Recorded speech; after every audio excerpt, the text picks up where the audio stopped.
That we end up being attracted to people that are not into us, and then people who are into us, we're not into them. Why does that happen?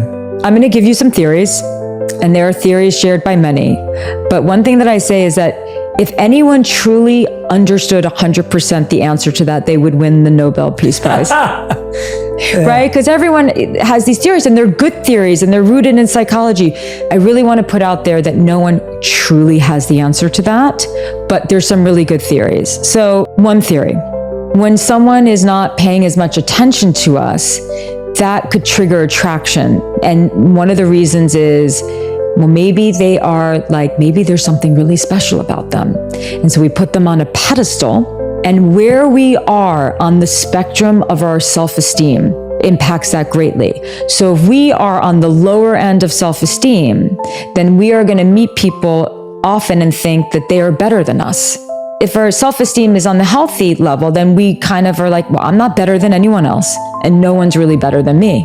We are all one, right? And then there's the grandiosity, which is they think everyone is sort of below them in some way. But the people who I work with, and most of the problems, and I think the people who probably write into you, there's more of a lower self-esteem issue happening, where they put someone up on a pedestal and they project unconsciously their ideal partner onto this person. Maybe this person looks exactly like a childhood crush, or the actor who they were always in love with.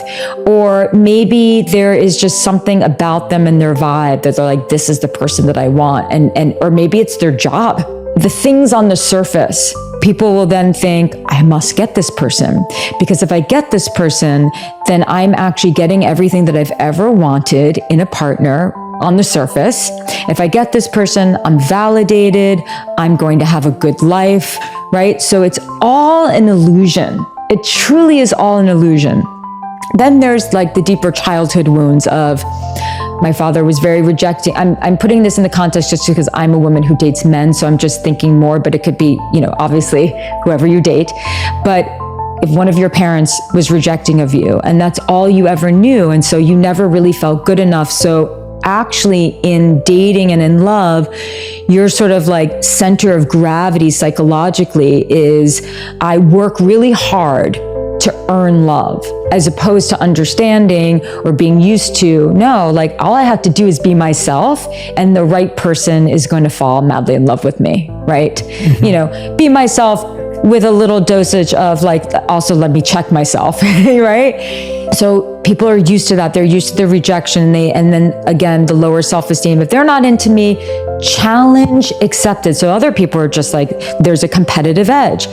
I'm going to be I'm going to change this person, or I'm going to be the inspiration for their change, or I'm going to make them notice me. There's just a conglomerate of influences around that. Why are they not attracted to the person who's actually into them? Again, a lot of theories, and I think they're good ones. Fear of intimacy. And this is all unconscious. If I'm into the person who's into me, then we actually have to be in a relationship, and then I actually have to be vulnerable, and then I actually have to be emotionally available, and then we're going to build this thing, and ooh, that's icky and scary. What's easier for me is to go for the person who's completely emotionally unavailable, who's actually not that into me and may not even be that nice to me, but they're hot and there's something about them, and I really want to have sex with them, and I'm just going to use that as sort of an in. There's some deeper healing needs to go on there. That might require therapy, that might require looking into your family of origin and trying to understand that.